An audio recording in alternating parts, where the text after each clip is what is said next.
Hey guys, welcome to this week's episode.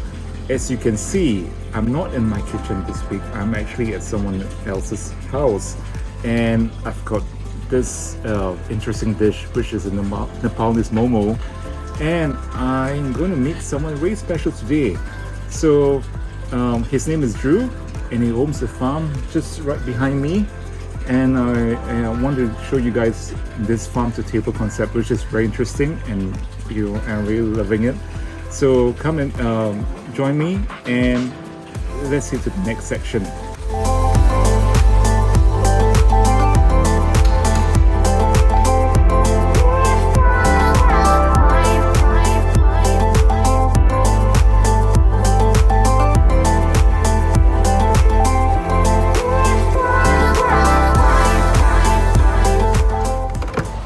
Hola, bom dia, boa tarde, boa noite. That means good morning, good afternoon, and good evening wherever you are in the world watching today. Thanks for joining and welcome to this week's episode. So as you can see, I'm not in my kitchen today. I'm actually making my way to Sintra, which is the next major city.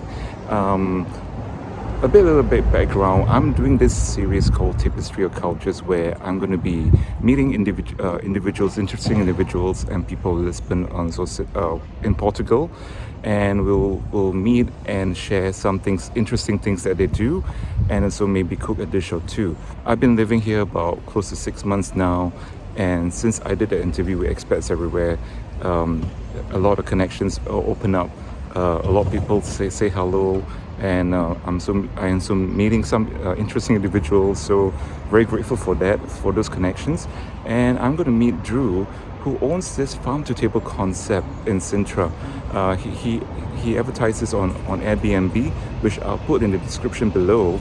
And you can stay at his place in Sintra and also learn to cook. Also, they cook for you. And it's a very interesting concept where he actually grows his own vegetables and most of his vegetable and even animal produce. So without further ado, I'm going to head to the train station, and I'll see you guys in Sintra.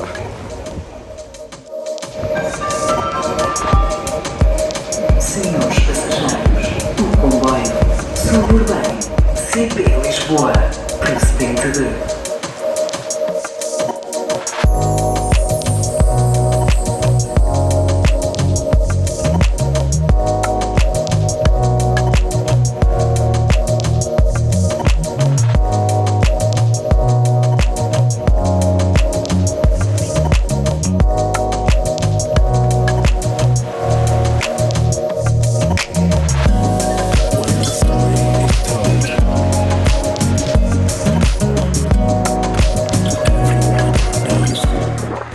Quite excited to meet you.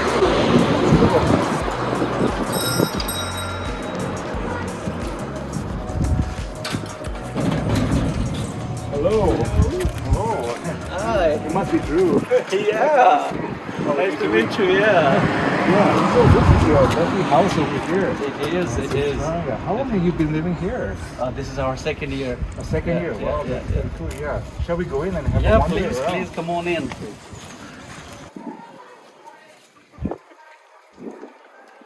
Okay, yeah. So Dhru, can you tell me a bit more about yourself and your family and why you choose Portugal? Why Portugal is your choice?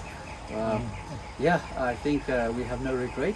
My wife Goma and kids, we decided to move to Portugal. After so many years, almost 20 years plus, we were part of the social work under the church. We were helping women and children, who needed help, especially living with HIV/AIDS. So we were doing that as a counseling, care and support, awareness under the church program. Then we thought, where can we go?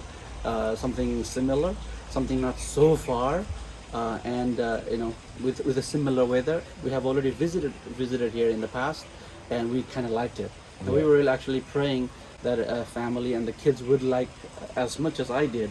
So when they saw and visited here, and they like the weather, they like the food, they like the taste of the ocean and the mountain and the hills all together, I think no better place than Portugal. So we decided in 2019 to move here. Yeah, so yeah, I noticed that you got this really great setup where you have vegetables, you've got like ducks, you've got chickens, You got cats. Yeah, you got quite We a have lot all here. possible things going on. Mostly we bring our own seeds, but now we're just experimenting, different time, different food and crop. You know, I must say that it's impressive what you're growing over here. But how did it all started? Like, how did this dream or passion started for you? Wow.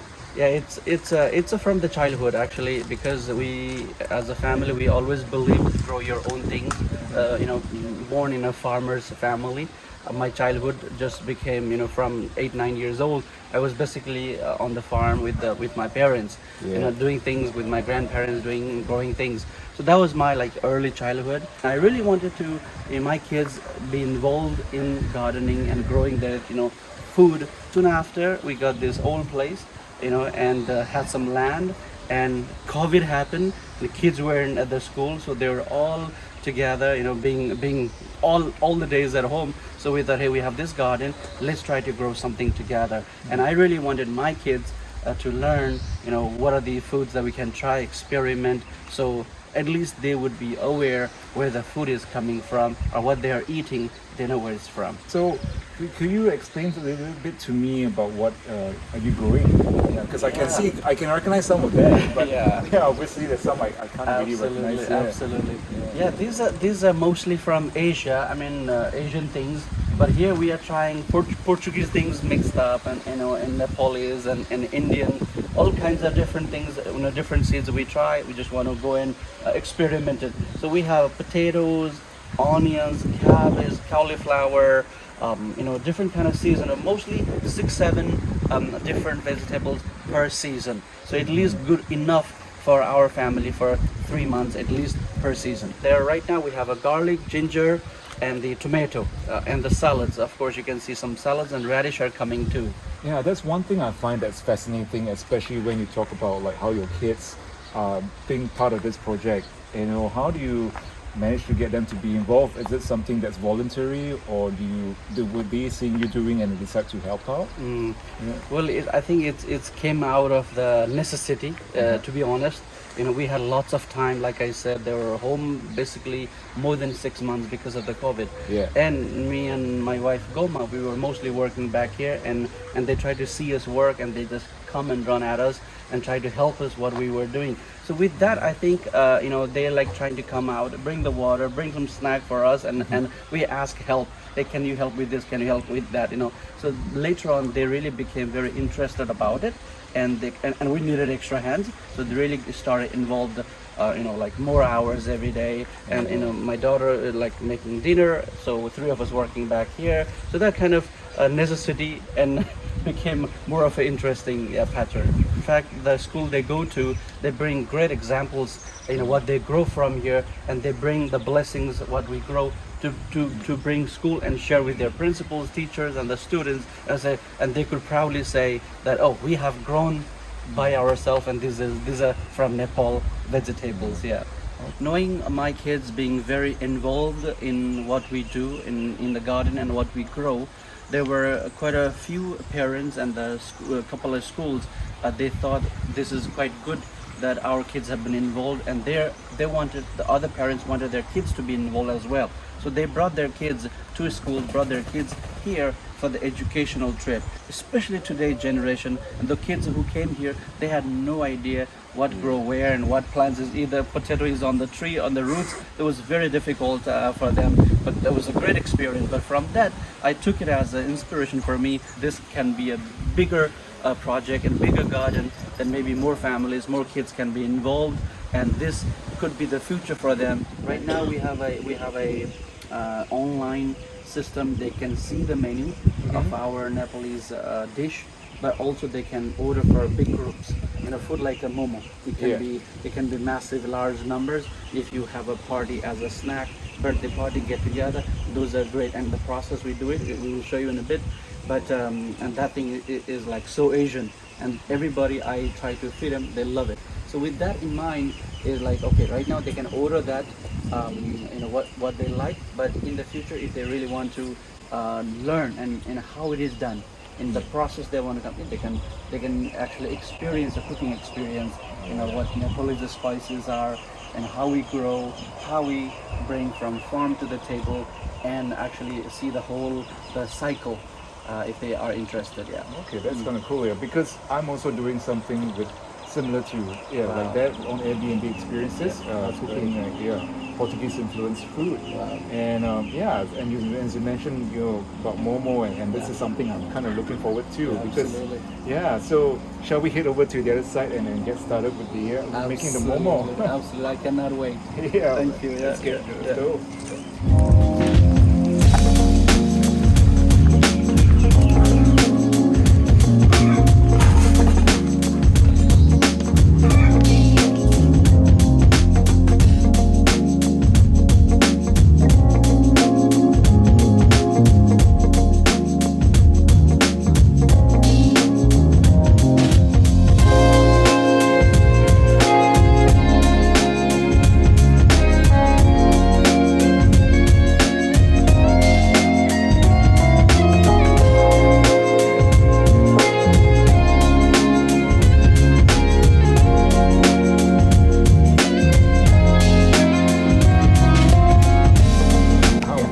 That's about right. You put in the center, fold it in the half. Okay, so you do Then only one side is the design to lock it. to lock it this way. So like, so Is that correct? no, it's fine. You just sit it as a boat. Yeah. Sit it as like this. Yeah. Then only this side keeps on folding like that. It keeps Okay. overlapping. I mean, you already touched it here. Yeah. But just look at me fine. Yeah. So this is open. Yeah. So when you go like this, then it, like this is. Oh, I see. When you Okay. go only one side, and as you go, and it keeps attaching to that one. So just try with it, and in a few seconds you will. I think it looks more like a. More like eating, ready to eat. I know it looks like a dumpling. Exactly. Well, I see there's a system that works over here. One does that and moves around, and it's actually we are cooking at the same time in other times normally. Yeah, and you see, it's Getting getting there. to the shape. Yeah, getting to the And shape. this is like a second piece, so you will get there.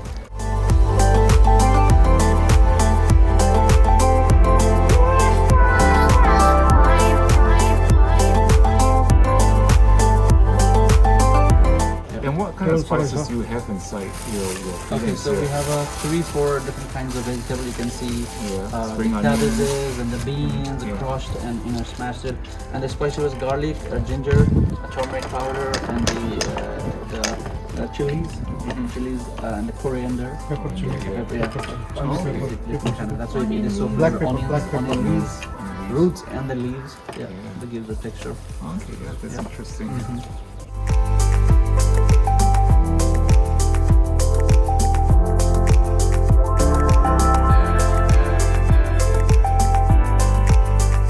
Yeah, you guys are doing a lot. The lines are so much cleaner than mine. This will get there. Yeah, I get that. Yeah, well, now this is where you know I'm not Chinese culturally. Yeah, 'cause You can still use it.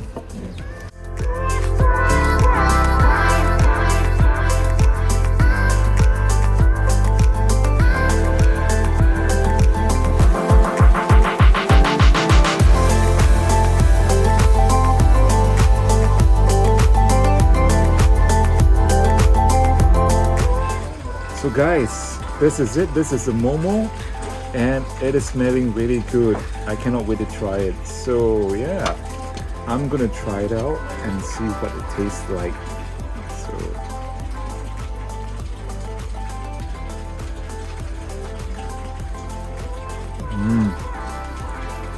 it is tasting really good, and I really love all the spices in the sauce. Wow.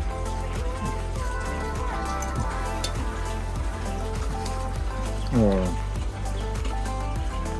I'm absolutely loving it. So guys, thanks very much, Dhru, for having me today, and the family, and also thanks very much to my friends Ron and Daniel for your help. I really appreciate it. Guys, don't forget to hit like, subscribe, and the bell. Gives me saying goodbye. I'll see you guys again soon. Take care. Ciao, ciao.